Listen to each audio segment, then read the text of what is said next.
लगिदिनु न पुरा वा छ यता बस्छ क्या लिटी लागो छ पनि। हेलो साथीहरू, फेरि पनि स्वागत छ हाम्रो मिस्टर डिआई ब्लग्समा। आज हामी तिहारको दिन नामडुक डाँडातिर जाँदैछौँ साथीहरू। अनि हामी घर पुग्दा चाहिँ साँझ भइसकेको थियो। मेरो दिदीहरूले झिलिमिली बनाइसकेको रहेछ घर। अनि हामीले चाहिँ खानासाना खाएर गाउँमा नाचेको हेर्नु कुदिहाल्यौँ साथीहरू, देख्न सक्नुहुन्छ।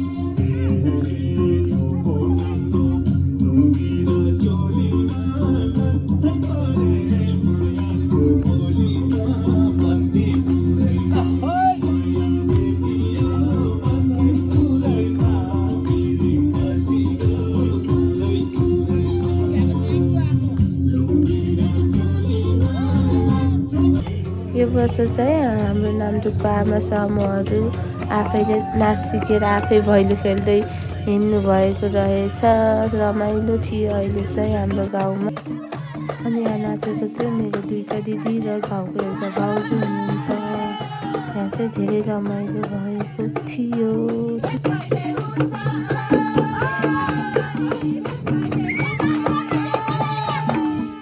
अनि यो चाहिँ बिहान हाम्रो घरबाट देखिने माछापुच्छ्रे हजुरहरूले सधैँ देख्न सक्नुहुनेछ। यो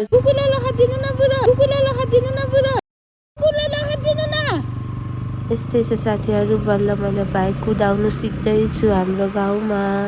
आज चाहिँ मैले भिनाजुको बाइक कुदाउँदैछु नामडुक डाँडामा। देख्न सक्नुहुनेछ नामडुक डाँडा चाहिँ एकदम सुनसान छ। यो चाहिँ तिहारको भोलिपल्ट बिहान हो। अनि म चाहिँ हल्का बिरामी भएको कारणले गर्दा हाम्रो तिहारको ब्लग चाहिँ एकदम ढिलो भयो साथीहरू। अनि अहिले पनि म बिरामी नै छु किनकि मौसम परिवर्तन हुँदैछ। हजुरहरू पनि एकदम न्यानो भएर बस्नु होला। हाम्रोतिर चाहिँ एकदम जाडो बढिसकेको छ। अनि देख्न सक्नुहुन्छ म चाहिँ हाम्रो गाउँको लास्टतिर आइसकेँ, हेर्न सक्नुहुनेछ।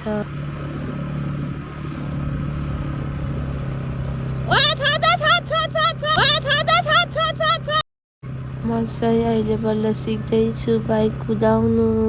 यस्तै छ। घुमाउनै सक्दैन मैले, झरेर घुमाए नि हुन्छ। घुमाउन नसकेपछिको अवस्था यस्तो छ।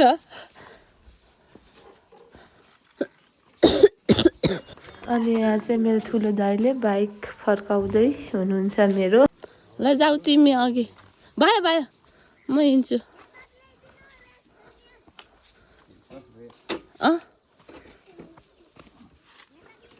जाने होइन भर्खर तिमी, ल जाऊ क्या।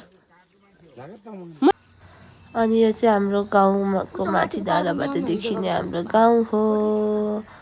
अनि यहाँ चाहिँ हाम्रो घर परिवार टाँस खेल्दैछौँ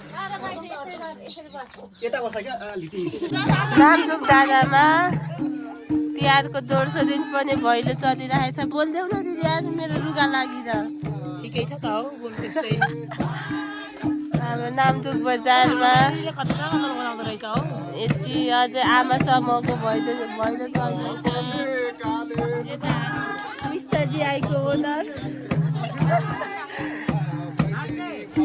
अनि यता म छु हाम्रो तिहारमा।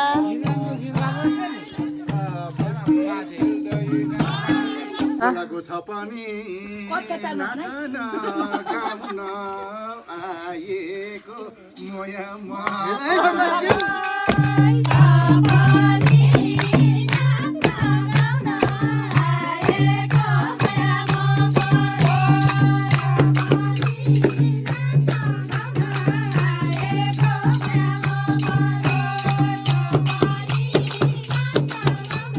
अनि यहाँ चाहिँ दिदीबहिनी दाजुभाइ जम्मा भएर नाच्दै हुनुहुन्थ्यो।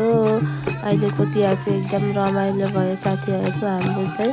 हजुरहरूको के कस्तो भयो कमेन्ट गर्नुहोला। And thank you for watching guys.